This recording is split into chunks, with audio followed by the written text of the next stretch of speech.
Oh, hi, how are you? Good, thank you. Good. Have you been in before? No, I have not. Okay, well, let me tell you a little bit about my store. I've been doing steampunk art for 13 years now, and I make everything out of recycled parts. I use wood, metal, and antique. I don't use plastic. So how about I give you a little tour of the store? That'd be great. Alrighty. Okay, by the way, my name is Phill Holder, and I've been working with a lot of different pieces. I love to work with the antique pieces especially because I find they have so much character to them.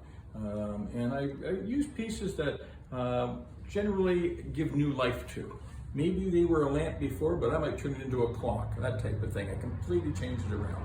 Nice. So as you go along, you'll see some of my pieces here that I've made. All these pieces through here are actually from a very old pump organ.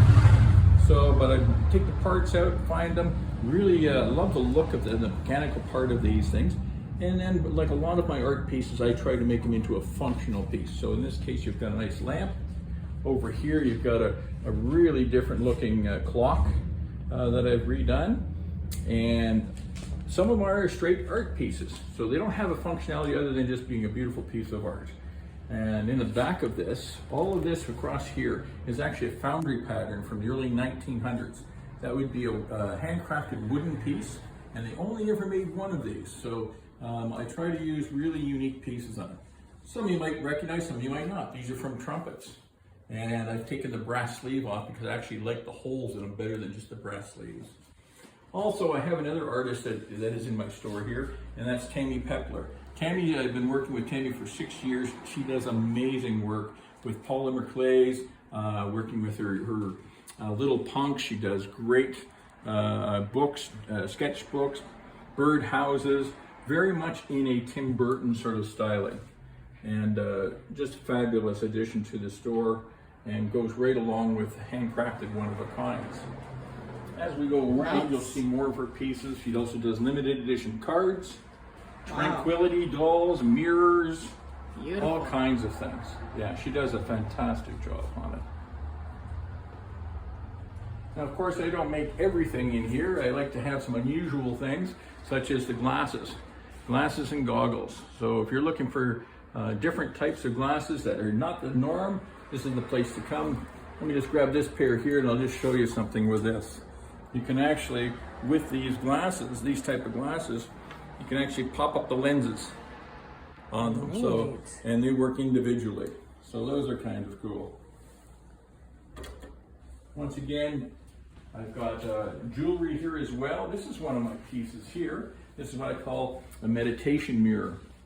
And I've used a convex mirror and surrounded it with 4 actual handcrafted wooden foundry patterns, again from the early 1900s. It's a great piece.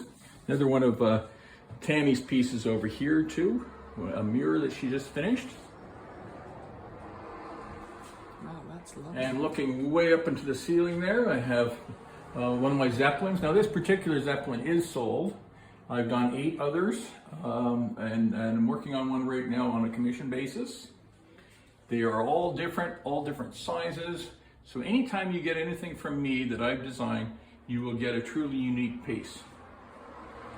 And speaking of unique pieces, check out this organ, pump organ from the late 1800s. Wow. Just amazing. Oops. And of course I do lamps and clocks. I get unusual pieces in, like a 1916 drum and things like that. Oh, that's a drum. Very cool.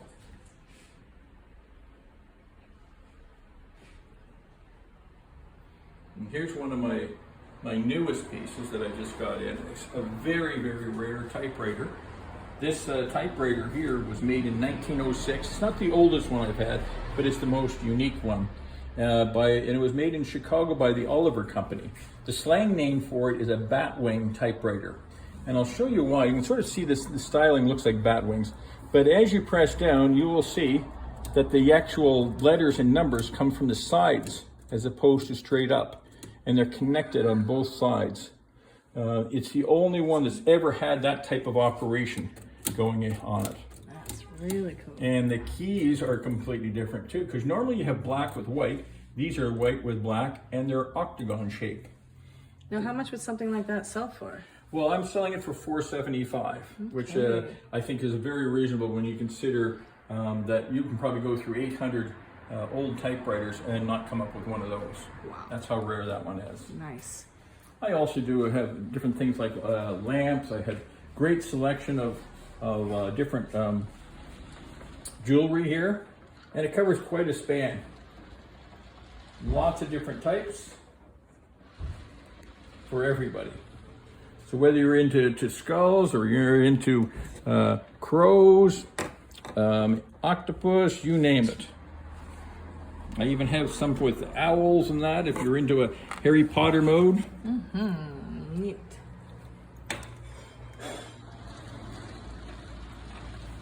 So can you tell me a little bit about, I noticed it says on your door that you have done something with the Murdoch Mysteries? Murdoch Mysteries, yes.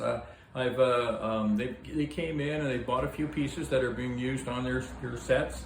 They're a little harder to see because they're smaller pieces like lamps and things, and they get mixed in with a lot of the other pieces there. But in season 13, I don't know the episode number yet, but in season 13 you'll see one of my grandfather clocks there, and it'll stand out pretty good because it is a freestanding piece. Also, in the winter, this winter coming up, I was invited by the Salvage Kings, and it will be aired in the winter, like I said, and I did a complete episode in Shelburne at a mill that they were taking down. So I've got some of the pieces from that. Oh, looking forward to that, I bet. I am. I can't wait to get it. And of course I have other things here. What's in behind there? I noticed it looks like a hippie van or something. Ah, yeah. What's happening there? Okay, so you might recognize this as a Volkswagen bus from the 60s. And that is going to be entered into the Aurelia Streets Alive. It was going to be for this year, but because of the COVID, they stopped it, but it'll be coming back next year, hopefully. And so I've done it as a basic Volkswagen bus, but I'm going to be creating a hippie style van out of it. Okay, and what's here, Phil? Looks like some interesting things here. What's that?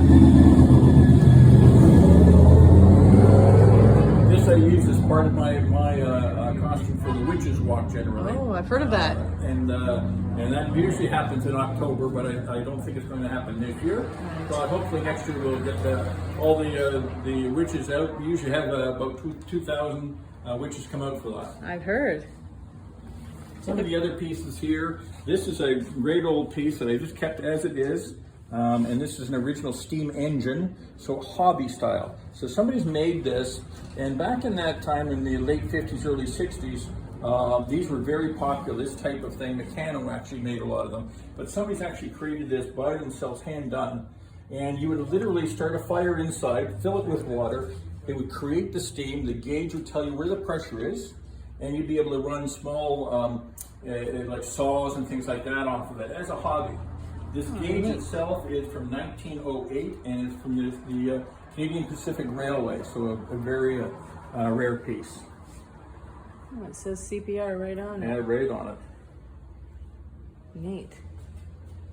Okay, well, Phil, it seems like you have some customers here, so I'll let you go. Hello, how are you? Pretty neat store, eh? Have a look around. Well, thanks so much. Thanks for coming in. Okay, well. And hope to see everybody soon. Sounds good. Bye-bye. Bye-bye.